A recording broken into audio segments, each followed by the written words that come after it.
Sabe uma das perguntas que eu mais recebo quando eu dou algum treinamento ou converso com algum produtor?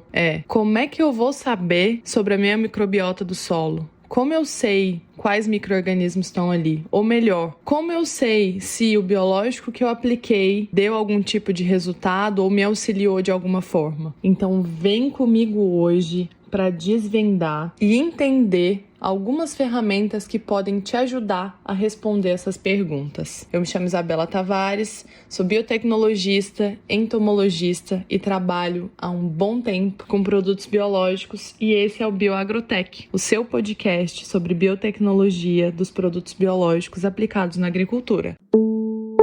Hoje a gente vai entrar em um dos temas que eu mais gosto, então já prepara a caneta e o papel, ou até mesmo seu bloco de notas, porque hoje eu vou falar de 3 ferramentas que podem ajudar a gente a entender o que realmente acontece no solo, ou até mesmo como a gente avalia o impacto dos manejos e dos bioinsumos que a gente utiliza. Então assim, vamos partir do pressuposto que a gente sabe que o solo não é só terra, é um universo cheio de outras características, cheio de micro-organismos, que na verdade são promotores da fertilidade e da saúde das plantas. Inclusive, em até um artigo recente da Nature, comenta que os micro-organismos, eles conversam entre si e conversam com as plantas embaixo do solo. É como se fosse uma rede de Wi-Fi gigantesca e que a gente tem pouco acesso a ela ainda. A gente ainda está descobrindo muita coisa sobre. Mas como é que a gente consegue enxergar esse universo invisível a olho nu? Então, a gente vai comentar sobre 3 abordagens principais para avaliar essa biologia do solo. A tecnologia BioAS, ou BioAS, desenvolvida pela nossa Embrapa. As técnicas moleculares focadas em DNA,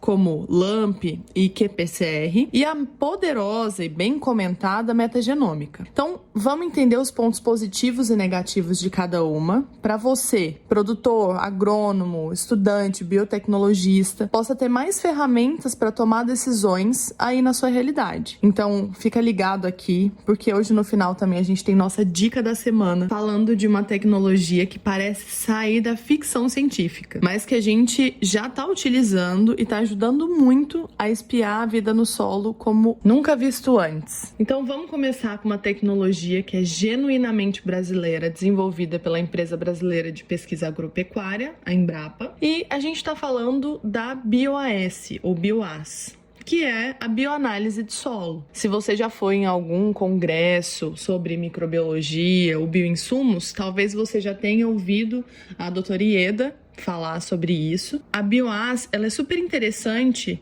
porque ela não foca diretamente em contar os micro-organismos, mas sim em medir a atividade deles, o funcionamento como se fosse um termômetro da saúde do solo. E essa análise, ela se baseia em 2 enzimas principais, a arissulfatase, está relacionada com o ciclo do enxofre, e a beta-glicosidase, que é uma enzima associada ao ciclo do carbono. Pensa nessas enzimas como indicadores de intensidade dos processos biológicos que estão ocorrendo ali no solo. E a grande sacada da BioAS, ou da BioAS, é a sensibilidade. Muitas vezes as práticas de manejo, sejam elas boas ou ruins, elas demoram a refletir nas análises químicas tradicionais, como no teor de matéria orgânica, por exemplo. E as enzimas, por outro lado, elas respondem muito mais rápido. Então, se você adota uma prática conservacionista, a BioAS, ela pode detectar um aumento da atividade enzimática relativamente cedo, indicando que o solo está mais biologicamente ativo, mesmo antes de um aumento significativo da matéria orgânica ela ser mensurável. E da mesma forma, se algo não vai bem no solo, a atividade enzimática ela pode cair e servir como um alerta precoce para rever o manejo que você está utilizando. A Embrapa, ela oferece essa análise através dos laboratórios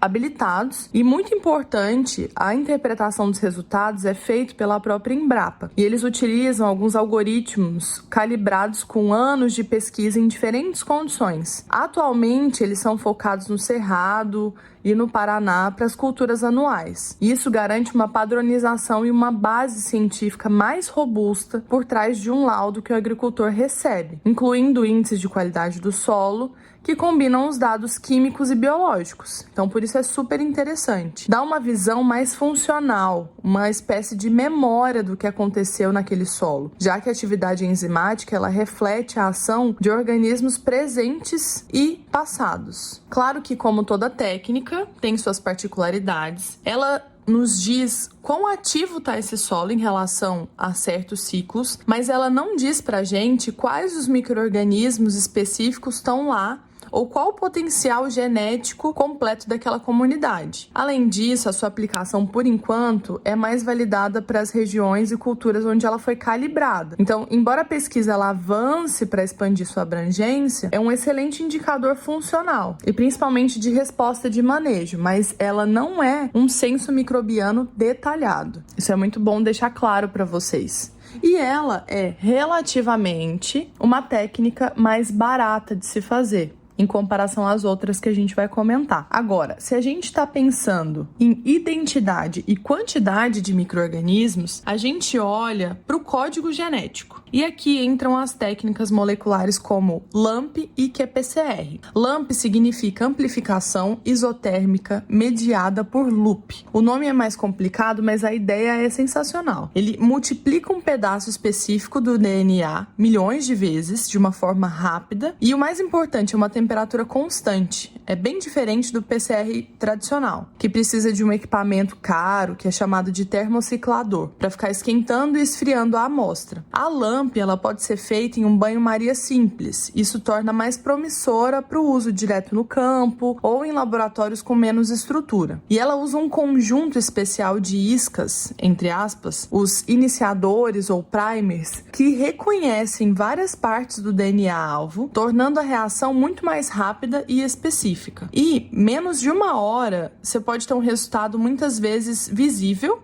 a olho nu, pela turvação do tubo ou pela mudança de cor de algum reagente que é adicionado. E é ótima para dar respostas rápidas, se sim ou se não. Se tem aquele patógeno presente específico ou se aquele micro-organismo benéfico foi detectado. Já a qPCR, ou PCR quantitativa em tempo real, é a irmã mais sofisticada, vamos dizer assim. Ela também amplifica o DNA específico, mas faz isso monitorando a quantidade de DNA formado a cada ciclo de reação, em tempo real, utilizando marcadores fluorescentes. Isso permite não só detectar a presença do alvo, mas também quantificar com precisão quanto daquele DNA existia na amostra original. Por exemplo, quer saber não só se a bactéria fixadora de nitrogênio está lá, mas quantas células dela existem por grama de solo? A qPCR é uma ferramenta ideal para isso. Ela é extremamente sensível e específica, especialmente quando se for usada em sondas fluorescentes, desenhada para grudar apenas no DNA do alvo correto. E é o padrão ouro para quantificação molecular. Qual a pegadinha dessas duas técnicas?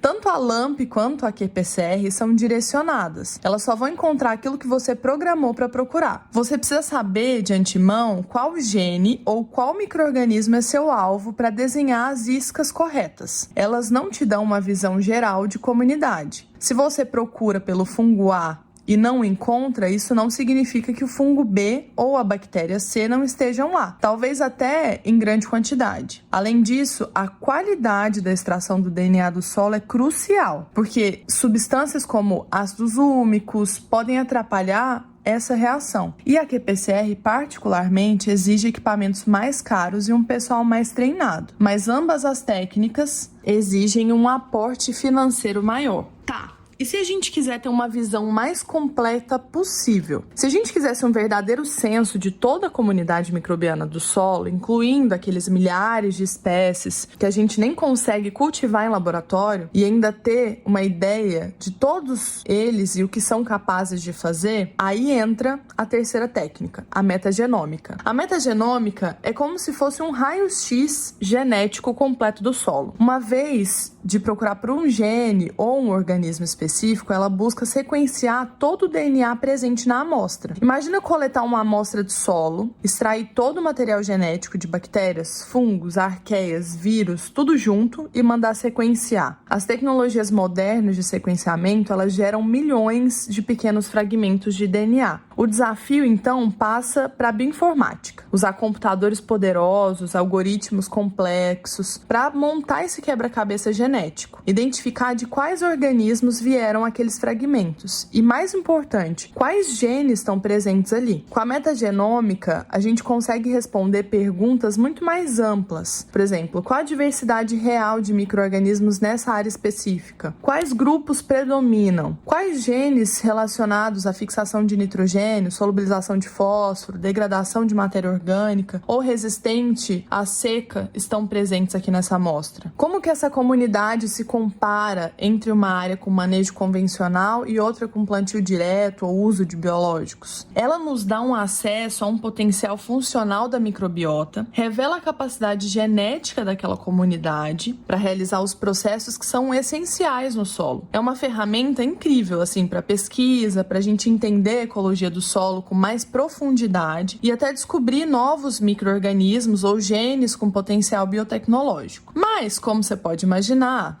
tanto poder tem seu preço. A metagenômica ainda é uma abordagem mais cara e mais demorada entre essas que a gente discutiu. O volume de dados gerado é gigantesco e exige, especialistas em bioinformática para analisar e interpretar corretamente todos esses dados. Outro ponto importante é que ela sequencia DNA de tudo, inclusive de células que podem estar mortas ou inativas naquele momento. Então, a presença de um gene não significa necessariamente que ele está ativo. E a quantificação geral é relativa. A gente sabe a proporção de cada grupo ou gene, mas não necessariamente o número absoluto de cópias por grama de solo. Tá, então como é que a gente vai escolher a melhor ferramenta? Como a gente viu, não tem uma resposta única. A escolha, ela depende fundamentalmente da pergunta e do seu objetivo. Se você quer um indicador rápido, sensível e funcional do impacto do seu manejo na atividade biológica geral do solo, especialmente nas regiões onde ela está calibrada, a BioAS da Embrapa é uma excelente escolha.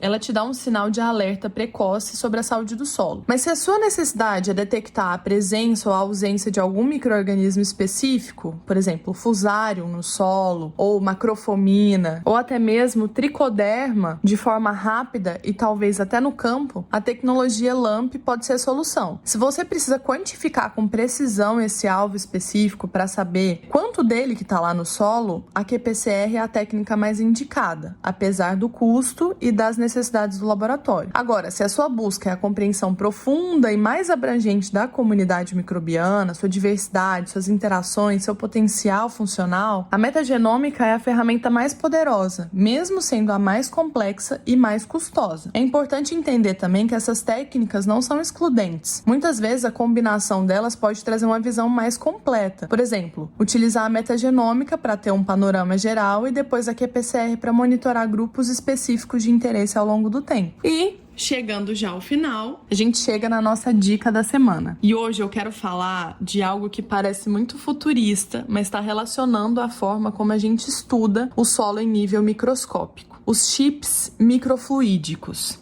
ou como alguns chamam, solo em um chip. Imagina um dispositivo minúsculo do tamanho de uma moeda ou menor, feito de material transparente como vidro ou plástico, e dentro desse chip existem canais e câmaras minúsculas com diâmetro de micrômetros, que são desenhadas para imitar a arquitetura complexa dos poros do solo. O que os pesquisadores fazem? Eles podem preencher esses chips com uma amostra de solo diluída ou, de uma forma ainda mais incrível, podem enterrar esses chips diretamente no solo. O que vai acontecer? Os micro-organismos naturais do solo, bactérias, fungos, protistas e até partículas minerais, elas começam a colonizar esses microcanais dentro do chip. E como o chip é transparente, os cientistas podem colocar ele sob um microscópio e assistir ao vivo o que está acontecendo lá dentro. É como ter uma janela para o mundo secreto dos micróbios, dos micro-organismos do solo. E eles conseguem ver, por exemplo, uma hifa de fungo crescendo e servindo como ponte, ou uma autoestrada para bactérias atravessarem um espaço de ar que antes era uma barreira. Consegue observar a briga de duas bactérias por espaço, ver como os micro-organismos formam o filme na superfície dos microcanais, ou como eles respondem a diferentes condições de umidade, nutrientes que podem ser controladas dentro do chip. Essa tecnologia ela permite estudar as interações ecológicas e os processos biogeoquímicos in situ, na escala em que eles realmente acontecem, superando a dificuldade de observar isso no solo,